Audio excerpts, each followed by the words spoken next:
Welcome to Earthbeat on the Real News Network. I'm Daphne Weisham. We're continuing our conversation with Bob Alvarez. Bob is a senior scholar at the Institute for Policy Studies, where I'm a fellow. And Bob, we're discussing this issue of nuclear power. We're also obviously very concerned about the situation in Fukushima, Japan. One of the issues that's difficult to talk about, but I think everybody wants to know more about, is what is the worst case scenario? Well, the worst case scenario has been spelled out in several studies over the years, and it's fairly well known in the circles of the nuclear industry, which is the worst case scenario involves catastrophic, and in this case, catastrophic releases from multiple sources of radioactivity that could prove lethal, life-threatening to a lot of people, that could create enormous amounts of land contamination, rendering large areas uninhabitable, and then a radioactive aftermath that could be go on for centuries. So the situation in Tokyo is not too promising. We're hearing that drinking water is contaminated with radioactive iodine. Can you talk about what that means for children and for infants? Well, my understanding is tap water is now been contaminated at levels that are not considered safe for children and infants. Children and infants, especially infants, are at least 15 times more sensitive to the hazards of radiation than an adult male, for example. So you have to be very careful. The Japanese are now going to have to resort to other water supplies than their tap water. For how long? Well, these are questions that we don't have answers to right now. So the worst case scenario you mentioned was widespread contamination of the land. I'm assuming we're talking just about contamination of Japan, or are we talking about other parts of Asia, or? We don't know. It depends on the magnitude of the releases, but you know, this is if you look at the Chernobyl event as a point of reference, this kind of event could prove to be very, very destructive to the entire Japanese economy. And Japan has the world's third largest economy and happens to be the world's largest debtor nation right now. So if that economy is severely harmed for a long period of time, it's going to have all kinds of ramifications for the other economies of the world. And I would assume it affects their ability to feed themselves. I mean, if you have large swaths of land that was once agricultural land suddenly contaminated to the point where people can no longer grow their crops there, can no longer live there, what does that mean for Japan being able to feed itself? Well, Japan becomes much more dependent on food exports. Mm-hmm. And you know, this has it also has its economic implications. So nuclear power, if it really runs way out of control and goes to the logical extreme, can bring down a nation. Now, the U.S. military has ships off the coast of Japan. Tell us what we're hearing about their response to this accident, and also what exactly is our military relationship with Japan, and how much of that is being put forward right now in the aftermath of this Well, the disaster? United States has had a large military presence in Japan and nearby since World War II, and that we have rushed more military assets to Japan to help the Japanese respond to the earthquake and the nuclear crisis.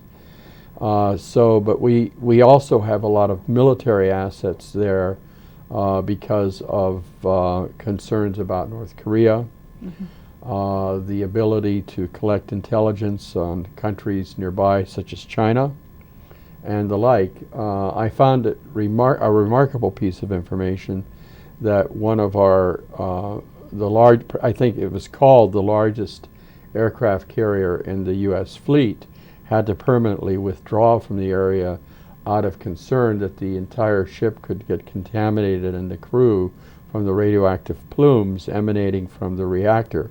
And that could prove to be an event that would could ruin that whole vessel. And the crew, it was reported, were given potassium iodide tablets, which was indicative that they were probably being exposed, and that the levels of contamination that were depositing on the ship were just so unacceptable that they had to leave there on a permanent basis. Now, we hear that there's 1/4 of a ton of plutonium at one of these reactors Unit in Fukushima? number 3. Unit number 3, and unit number 3 is in crisis. Yes, that's right. And yet you are less concerned about the plutonium situation, which I've heard is a very hazardous substance, than you are the cesium. Tell us why that is. Well, my concerns, I have different kinds of concerns about plutonium. Plutonium doesn't volatilize as much as other radioactive products do. And my concern about the plutonium in that reactor is that if the reactor starts, the fuel core really goes into a meltdown, and the fuel starts to slump, that 1/4 ton of plutonium can concentrate and there'll be too much in one place at one time, and that can cause what they call a major criticality event. Now, when this is done by design, which was the original purpose of producing plutonium, it can lead to a nuclear explosion. We don't know what kind of explosion might happen, but it could be of a nature that could destroy the reactor vessel and its secondary containment. And that's one of these scenarios where you basically say all bets are off.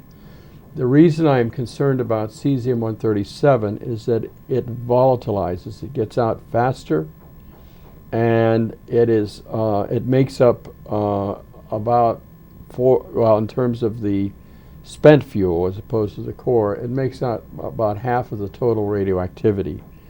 Cesium-137 gives off gamma rays, external penetrating radiation. So if a significant amount of this deposits nearby a person, that person will start getting irradiated to their whole body, perhaps from significant exposures.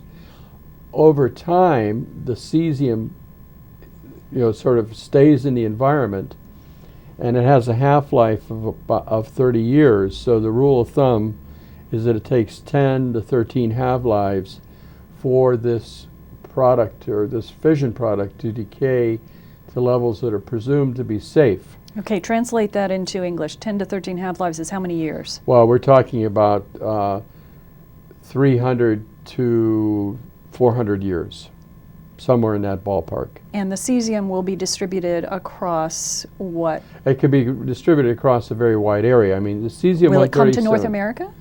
I believe it might be showing up already, but I haven't checked carefully, so I'm hedging on saying yes or no. But we're hearing from the EPA that radiation levels are below the level of concern. Well, the question is below the level of concern for whom? And I hope they're saying below the level of concern for infants and pregnant women. These are the things that we have to be very, very mindful of, is that that radiation effects causes more harm to the very young and the developing fetus and embryo and the very old. So there isn't some sort of uniform risk that you can say, well, everybody is, that this is not inconsequential. It really have to ask, well, what risk are we talking about? For infants, or are we talking for adults? Getting back to the cesium, is that because it has a half-life of 30 years and it takes roughly 300 to 400 years for it to decay to a level presumed to be safe, when it stays in the environment, it mimics potassium and is bioaccumulated. In other words, it concentrates into the plant life, the animal life, the biota, and the food chain. And milk. Milk, meats, fruits, grains, vegetables, you name it, all require potassium and all absorb potassium from the soil. So this then creates a problem. The reason why there is such a large exclusionary area around the Chernobyl site is because of cesium-137. Well, for 30 seconds, people that are concerned about this, we're hearing mixed messages. Should they consult their physicians? Should they be taking potassium iodide? What should they be doing? It's a very tough thing for me to say. I think that the United States government has to be extremely candid with its citizens about the nature and extent of these plumes and what they might mean, and what precautionary measures should be taken. We who live on the east coast of the United States, I don't think we should be worried. I don't think we need to worry right now on the west coast unless things take a really serious turn for the worse. Well, thanks for speaking with us today, Bob Alvarez, Senior Scholar at the Institute for Policy Studies. I'm Daphne Weisham. You've been watching Earthbeat on the Real News Network.